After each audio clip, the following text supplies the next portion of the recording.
ओम नमो भगवते वासुदेवाय। ओम नमो भगवते वासुदेवाय। ओम नमो भगवते वासुदेवाय।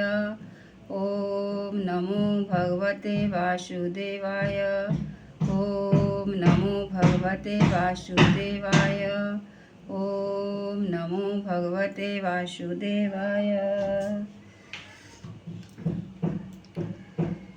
आज मैं श्रीमद् भागवत गीता पुराण की 16वां अध्याय परीक्षित की दिग्विजय तथा धर्म और पृथ्वी का संवाद।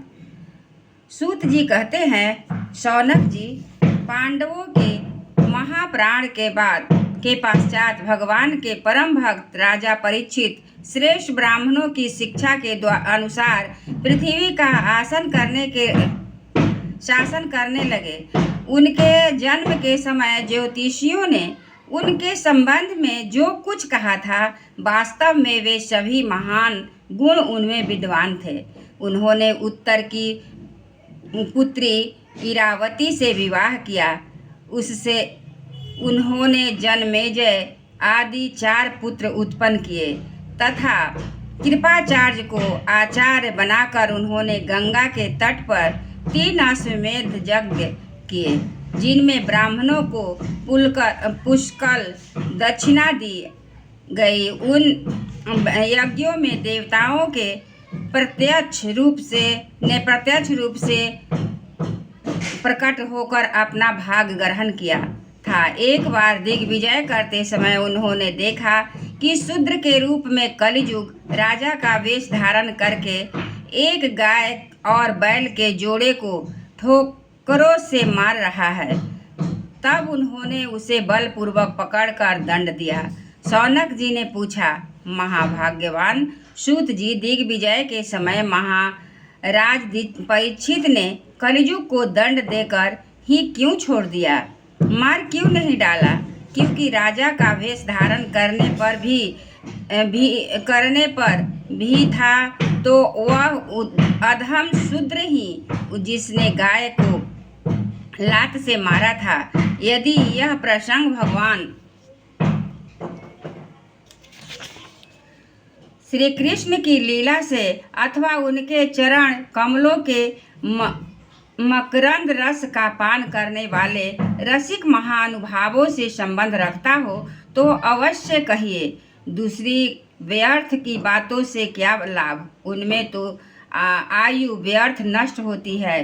प्यारे सूत जी, जो लोग चाहते हो तो हैं मोक्ष, परंतु अल्प आयु होने के कारण मृत्यु से ग्रस्त हो रहे हैं।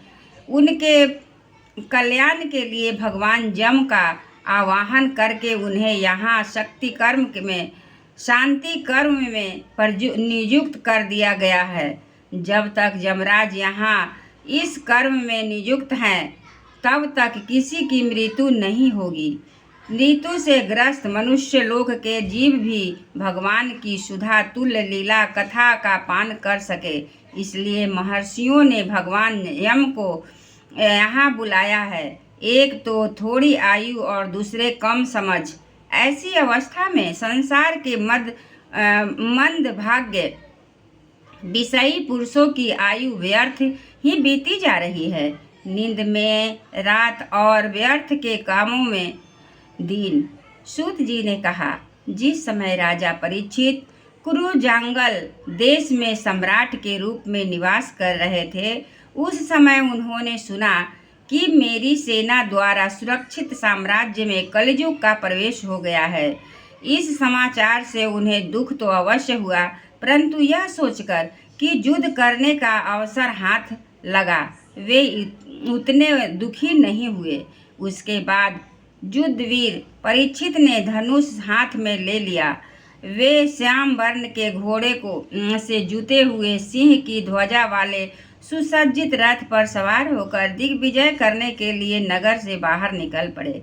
उस समय रथ, हाथी, घोड़े और पैदल सेना उनके साथ साथ चल रही थी। उन्होंने भद्राश्व, केतुमाल, भारत, उत्तर कुरु और किमपुरुष आदि सभी वर्षों को जीतकर वहां से के राजाओं से भेंट ली। उन्हें उन देशों में सर्वत्र अपने पूर्वज महात्माओं का सुयश सुनने को मिला। उस यशोगान से पद पद पर भगवान श्री कृष्ण की महिमा प्रकट होती थी। इसके साथ ही उन्हें यह भी सुनने को मिलता था कि भगवान श्री कृष्ण ने अश्वत्थामा के ब्रह्मास्त्र के ज्वाला से किस प्रकार उनकी रक्षा की थी। यदुवंशी और पांडवों में परस्पर कितना प्रेम था तथा पांडवों की भगवान श्री कृष्ण पर कितनी भक्ति थी। जो लोग उन्हें ये चरित्र सुनाते उन पर महामना राजा परीक्षित बहुत प्रसन्न होते। उनके नेत्र प्रेम से खिल उठते। वे बड़ी उदारता से उन्हें बहुमूल्य वस्त्र और मणियों के हार उपहार में देते। वे सुनते ही कि भगवान श्री कृष्ण के ने प्रेम परवश होकर पांडवों के सारथी का काम किया, उनके सभासद बने, यहाँ तक कि उनके मन के अनुसार काम करके उनकी सेवा भी की। उनके सखा तो थे ही, दूत भी बने। वे रात को शस्त्र ग्रहण करके वीरासन में से बैठ जाते और शिविर का पहरा देते। उनके पीछे पीछे चलते, स्तुति करते तथा प्रणाम करते। इतना ही नहीं, अपने प्रेमी पांडवों के चरणों में उन्होंने सारे जगत को झुका दिया। तब परीक्षित की भक्ति भगवान श्री कृष्ण के चरण कमलों में और भी बढ़ जाती। इस प्रकार वे दिन दिन पांडवों के आचरण का अनुसरण करते और दिग्विजय कर रहे थे। उन्हीं दिनों उनके शिविर में से थोड़ी ही दूर पर एक आश्चर्यजनक घटना घटी। वह मैं आपको सुनाता हूँ। धर्म बैल का रूप धारण करके एक पैर से घूम रहा था। एक स्थान पर उसे गाय के रूप में पृथ्वी मिली। पुत्र की मृत्यु से दुखिनी माता के समान उनके नेत्रों में से आंसू के झरने झर रहे थे। उसका शरीर श्रीहीन हो गया था। धर्म पृथ्वी से पूछने लगा। धर्म ने कहा, कल्याणी, कुशल से तो हो ना? तुम्हारा मुख कुछ मलिन हो रहा है। तुम श्रीहीन हो रही हो।